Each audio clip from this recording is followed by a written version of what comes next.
जय हिंद साथियों, यह है MCQ सेट 14। यह भी चैप्टर 4 उत्सर्जन से ही है।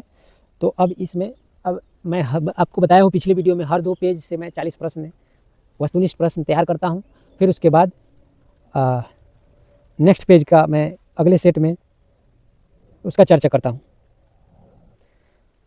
और इसी तरह मैं दीर्घोत्तरीय प्रश्न और फिल इन द ब्लैंक्स, खाली जगहों को भरें, सब मैं तैयार करूँगा। पहले ऑब्जेक्टिव क्वेश्चन ख़त्म कर लेंगे लास्ट तक, उसके बाद फिर से मैं स्टार्ट करूँगा या तो फिल इन द ब्लैंक्स या दीर्घोत्तरीय प्रश्न, दोनों में से कोई एक स्टार्ट करेंगे। तो चलिए स्टार्ट करते हैं। मैं देखिए दोस्तों, हर वीडियो में अब बताने की यही कोशिश कर रहा हूँ। मैं फेस वीडियो नहीं बना रहा हूँ क्योंकि जो सबसे ज़्यादा ज़रूरी है स्क्रीन पे प्रश्नोत्तर दिखाई देना। तो पहले प्रश्न और फिर लास्ट में उत्तरमाला मैं दे दिया हूँ, तो बहुत टाइम लग रहा है। चलिए स्टार्ट करते हैं। 521, ग्लोमेरुलस में निस्संदन किस दाब के कारण होता है? मैं एक बात आपको बार बार सलाह देता हूँ, अगर बायोलॉजी का शब्द जो पढ़ने में आसान नहीं लगता हो, टेढ़ा मेढ़ा रहता है, तो उसको 3 से 4 अक्षर को एक बार पढ़ें, आपको पढ़ने में भी आसानी होगा, आराम से पढ़ सकते हैं। अब फिर से मैं 521 से रिपीट कर दे रहा हूँ। ग्लोमेरुलस में निस्संदन किस दाब के कारण होता है? सबको पढ़ने में कठिनाई होता है, अगर बार बार पढ़ेंगे तो बोलना है, मतलब बोल सकते हैं। जैसे ग्लोमेरुलस, इसको पढ़ने में थोड़ा टेढ़ा है। बायोलॉजी में ऐसे उल्टे शब्द आते रहते हैं, नाम ही उल्टा पुल्टा रहता है। 522, उच्च दाब पर होने वाले निस्संदन को क्या कहते हैं? 523, ग्लोमेरुलर फिल्ट्रेट में क्या नहीं पाया जाता है? मतलब 4 ऑप्शन में से कोई एक जो है जो नहीं पाया जाता है, आप करिए सही और उसका उत्तर दीजिए। 524, बोमेन संपुट का मुख्य कार्य है।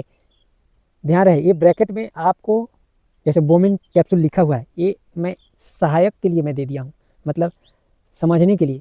बाकी आपका इसका मर्जी है तो कॉपी में नोट कीजिए, नहीं मर्जी है तो नहीं नोट कीजिए। सिर्फ 524 बोमेन संपुट का मुख्य कार्य है, बस आप इतना लिख के उत्तर दे सकते हैं।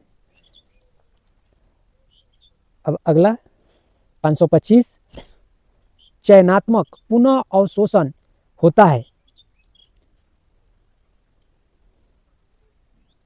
526, कौन सा पदार्थ लगभग पूर्ण रूप से पुनः अवशोषित हो जाता है? अगर आप रीडिंग डाले होंगे तो आप आसानी से इसका उत्तर दे सकते हैं, नहीं भी डाले होंगे तो मैं इतना जान रहा हूँ कि अगर आप बार बार ये क्वेश्चन ही रिपीट करेंगे तो आपको रीडिंग डालने के जैसा आपको हो जाएगा। लेकिन फिर भी मैं एक बार आपको अपनी तरफ से सलाह देना चाहता हूँ कि एक बार रीडिंग जरूर डालें। अब जैसे 2 पेज का मैं बता दिया हूँ, तो हर चैप्टर का स्टार्टिंग पहला और दूसरा पेज आप रीडिंग डालिए, फिर इसमें से MCQ क्वेश्चन मैं दिया हूँ, फिर इसको आप उत्तर दीजिए। आपके लिए ज़्यादा आसान हो जाएगा, क्योंकि पढ़ने के जैसा मैं रीडिंग डालने के जैसा ये वस्तुनिष्ठ प्रश्न तैयार कर दिया हूँ। तो चलिए अगला है 528, ब्लैडर यूरिन संग्रहित रहता है।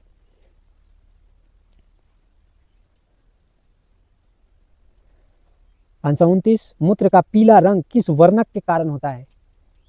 अगर पेशाब पीला होता है तो इसका भी कारण होता है। 530, यूरिया का निर्माण किससे होता है? 531, सामान्य मूत्र में जल की मात्रा लगभग होती है कितनी?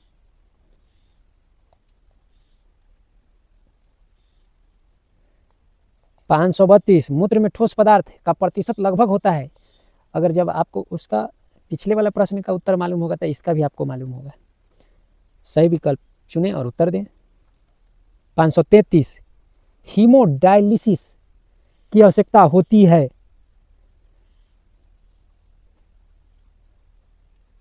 534, डायलिसिस मशीन को क्या कहते हैं?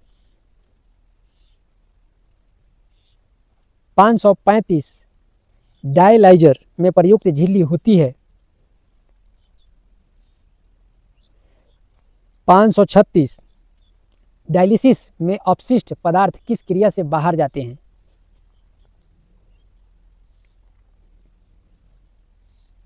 537, डायलिसिस से पहले रक्त में कौन सा पदार्थ मिलाया जाता है?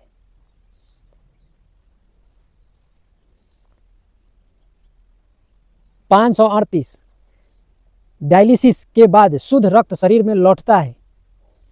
सही विकल्पों का चयन करके उत्तर दें। मैं बार बार ये बकवास थोड़ा करते रहता हूँ क्योंकि आप भटके नहीं ध्यान से, एक एक आदमी भटक जाता है। हो सकता है आप नहीं भटकते होंगे। 539 पौधों में उत्सर्जन के लिए पृथक अंग क्यों नहीं होता?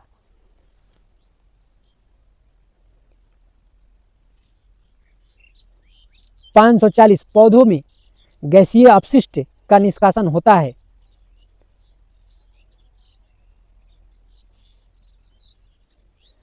541 वातरंध्र पाए जाते हैं। ये तो कन्फर्म है कि पेड़ पौधे में ही पाए जाते हैं। अब सटीक आप पढ़े हुए हैं तो जवाब दीजिए। 542 पौधों में जल का निष्कासन कहलाता है।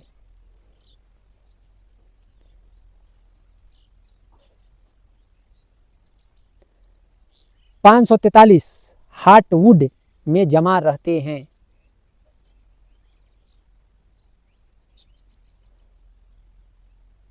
544 कोशिकीय रिक्तिकाओं में संग्रहित होते हैं। 544 कोशिकीय रिक्तिकाओं में संग्रहित होते हैं। मैं इतना विस्तार से बता रहा हूँ, इतना विस्तार से बुक में भी नहीं है। आप बुक के छोड़िए, आप पूरा यूट्यूब खंगाल के देख लीजिए, इतना वस्तुनिष्ठ प्रश्न कहीं भी नहीं है। मैं खुद चेक करके देखा हूँ कि मेरे जैसा कोई विस्तार से वस्तुनिष्ठ प्रश्न डाला है क्या, कोई भी नहीं डाला है। 545 टैनिन किस प्रकार का पदार्थ है? तो दोस्तों मेहनत बहुत ज़्यादा लग रहा है, मगर मैं सोच रहा हूँ कि भाई वो हम तक पहुँचे वीडियो और ज़्यादा सुटेबल हो और ज़्यादा से ज़्यादा प्रश्न मिले।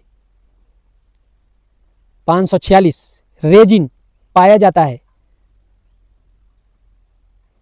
रेजिन को बहुत सा लोग रेसिन भी बोलते हैं। रेसिन का मतलब राल होता है। रेजिन या रेसिन इंग्लिश शब्द है। 547 गोंद किस पौधे में सामान्यतः है? मतलब गोंद किस पौधे में सामान्य है? लेटेक्स, ये इंग्लिश शब्द है, इसका मतलब होता है दूधिया द्रव, जो देख आपको ब्रैकेट में दिखाई दे रहा होगा। तो फिर से सुनिए। 548 लेटेक्स निकलता है। 549 पीला कनेर की पत्तियों से निकलता है।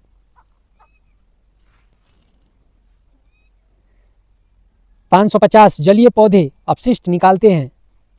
मनुष्य की तरह पौधे भी अपशिष्ट निकालते हैं। बस बात इतना समझ लीजिए, कोई ठोस में, कोई द्रव में और कोई गैस की अवस्था में निकालता है।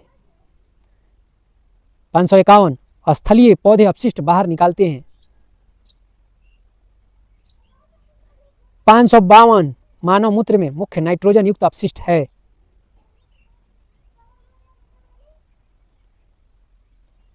553 यूरिक अम्ल का उत्सर्जन अधिक होता है। 554 वृक्क शिरा क्या ले जाती है? 555 अपवाही धमनिका का व्यास होता है। 555 अपवाही धमनिका का व्यास होता है। 556 ग्लोमेरुलस में उच्च दाब का मुख्य कारण है। क्या कारण है? आप इसमें से सही विकल्प चुन के उत्तर दीजिए। 557 मूत्र निर्माण की कुल प्रक्रियाएं हैं।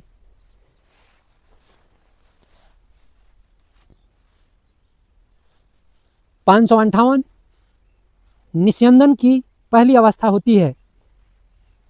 सही विकल्प चुन के उत्तर दीजिए।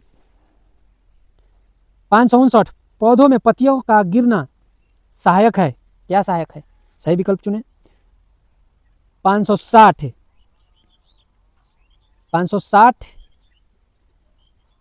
और इस सेट 14 का आखिरी प्रश्न है। 560 मानव उत्सर्जन तंत्र का कार्य है। मानव उत्सर्जन तंत्र का कार्य है कौन सा? इसमें से चुन के सही उत्तर दीजिए। तो दोस्तों मैं फिर इस वीडियो में एक बार आपसे बोल रहा हूँ, सब्सक्राइब, लाइक करें या ना करें, शेयर जरूर करें। मेरा बनाने का मुख्य मकसद यही है, जो भाई बहन किसी कारणवश उनका तैयारी नहीं हो पा रहा है या नहीं हुआ है, उनको शेयर कीजिए। ये हर साल बोर्ड में काम आने वाला है। कब तक?